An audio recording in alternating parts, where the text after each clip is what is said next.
lot of like true crime, watching a lot of true crime, a lot of like mystery thriller videos, movies, books. I've been super into it lately.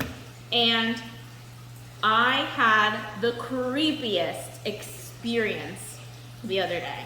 So, okay, this is what happened. I get a phone call, and I get a lot of spam calls, right? But usually when you get a spam call, it'll say like spam calling. So this time it didn't say spam calling, it just said like the name of a person.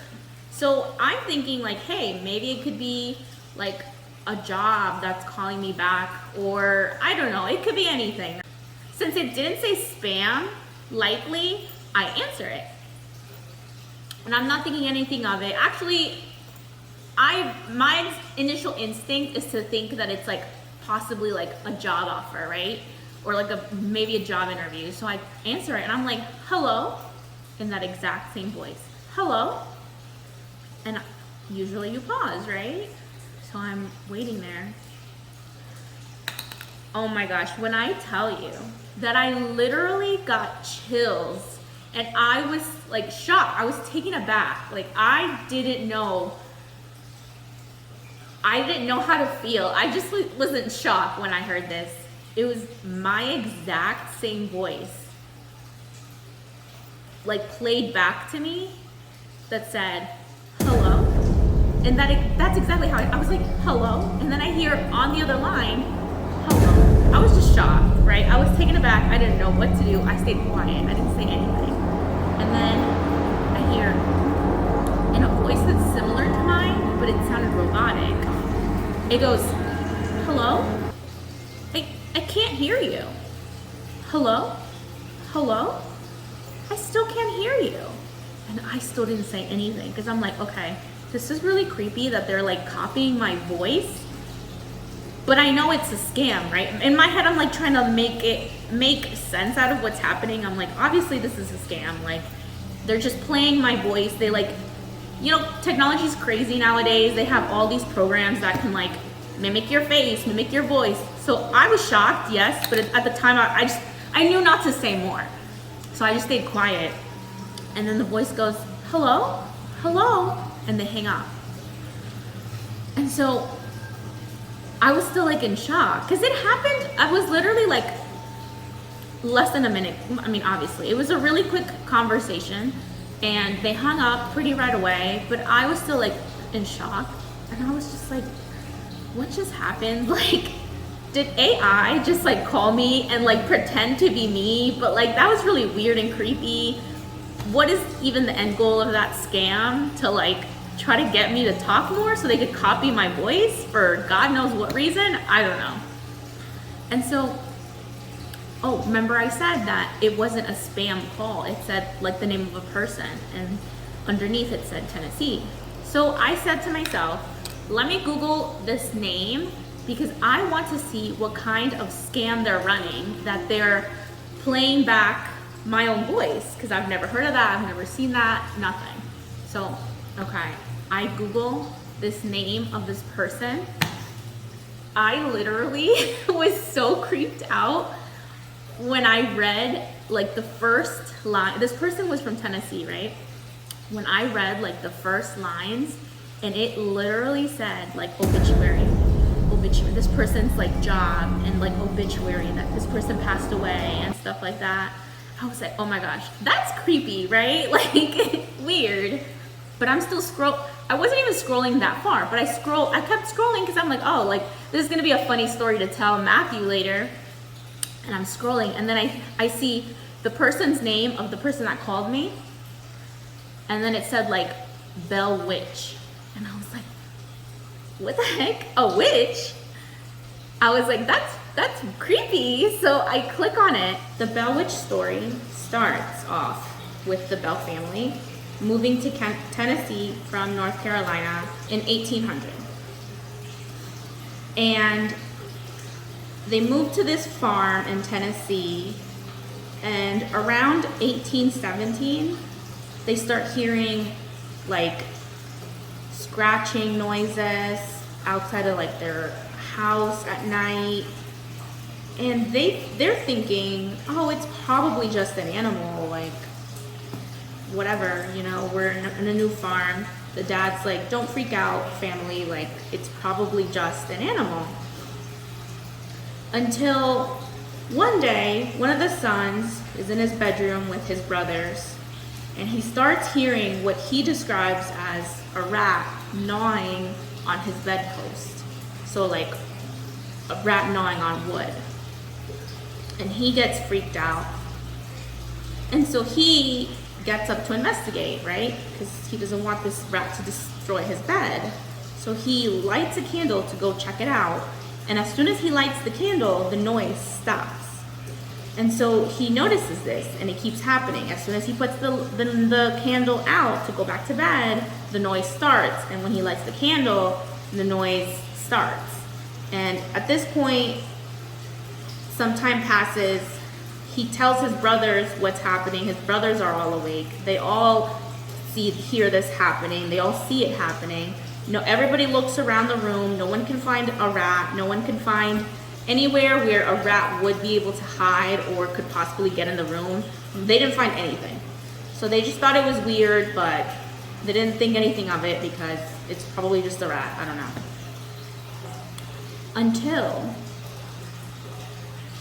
this like entity, they keep waking them up. Like it keeps pulling the covers off of them and just messing with them, and it gets progressively worse and worse. So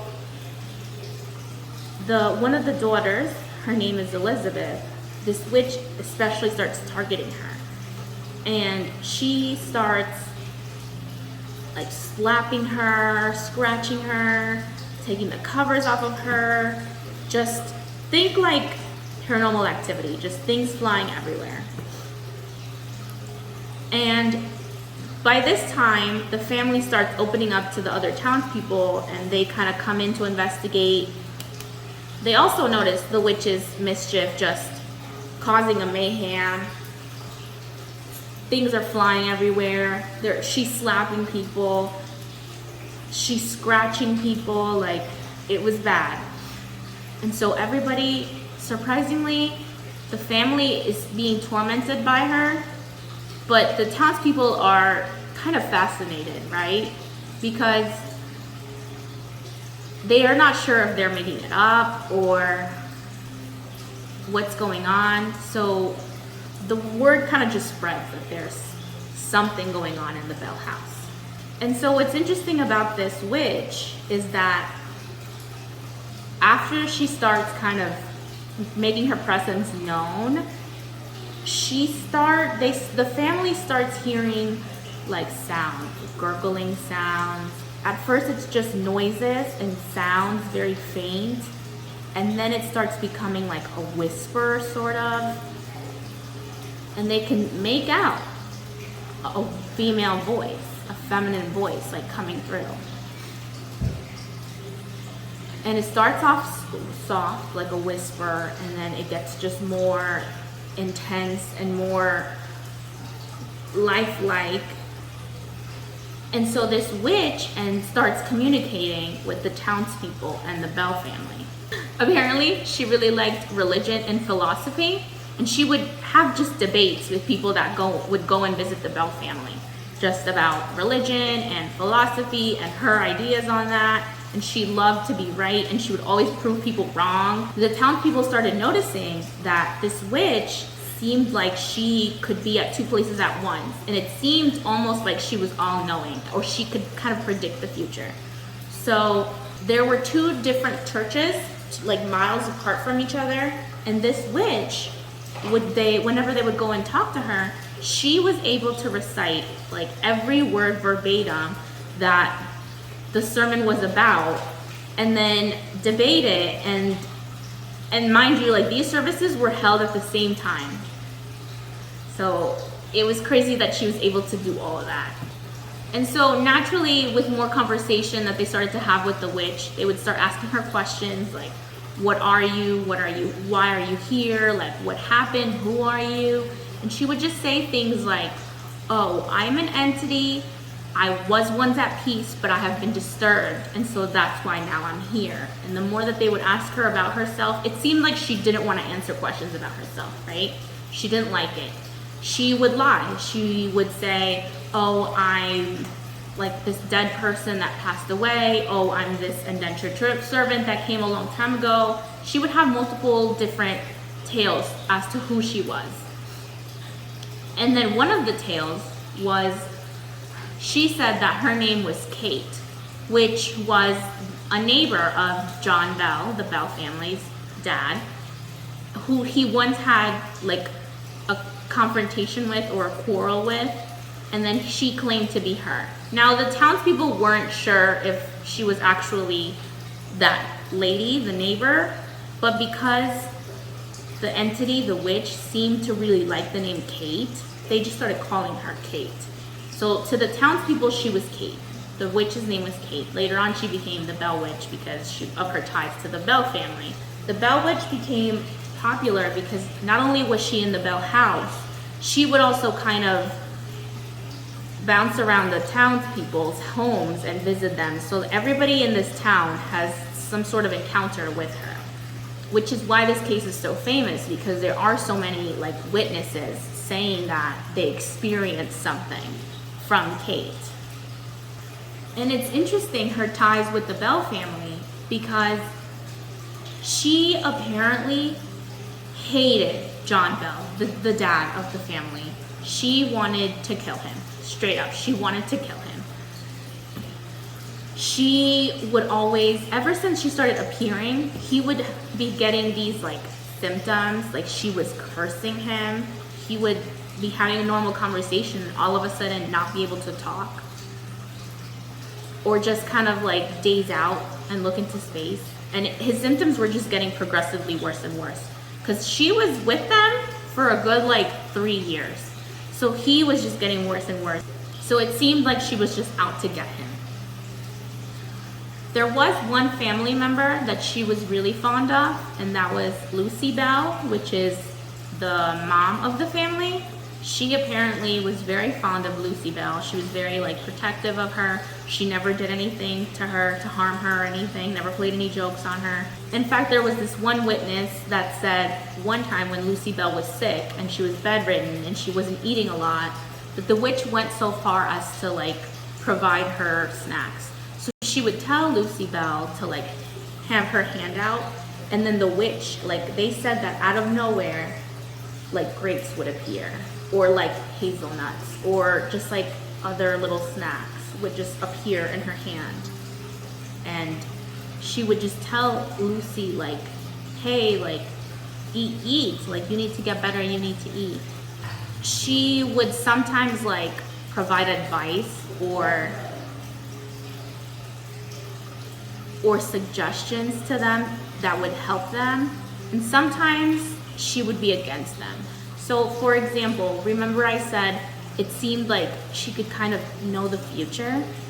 So there was this one instance where one of the sons wanted to go to North Carolina to do a business deal, and Kate, the Bell Witch, told him, don't go, because if you go, you're gonna like lose money. The deal is already done, like it's not gonna be good for you. If you stay here, there is a beautiful, rich lady that's coming that you could marry if you stay here. But if you go, not only are you going to lose this business deal, you're not gonna meet this young lady. And so the son chose to go to North Carolina, and sure enough, he got there, his business deal didn't go through, he lost money, and by the time he had arrived back home, there had been a rich young lady that he never did get to meet that visited town that day, that time. On the contrary though, there's tale of the daughter, Elizabeth, who the Bell Witch really liked to torment. And it got to the point where the daughter wanted to get married with a local boy, and the witch straight up said like, no, like I'm not gonna let you marry. Like she would not let them hang out, she wouldn't let them date, absolutely not. Like she was completely opposed to this. for some reason. Like, she would always slap her or scratch her. She was just always messing with the daughter of the family. And so the Bell Witch stayed with the family for 3 years until one day the dad, John Bell, he passed away. And the witch pretty much, she took credit for it, right? She was taunting him in his death, saying like, I told you I was gonna get you, like, this is what I told you you had coming, ha ha ha. Like, she was just taunting him. So the father passed away. Later on, Lucy, the mom, passed away. Most of the kids from the household moved away. And then finally, the witch just kind of started slowly becoming less and less prevalent in the house. She would make herself known less and less until one day she kind of stopped coming. But around the town, through the years, there's always been kind of like reports or like sightings or possible encounters with this witch. So it's almost like the Bell Witch never really left. I don't know if it's because I've been reading all this true crime, thriller, mystery type stuff all the time, that now I really feel like this witch is trying to get me. Possibly send help. If you really want to help, why don't you like and subscribe to this video? Thanks for watching. Bye!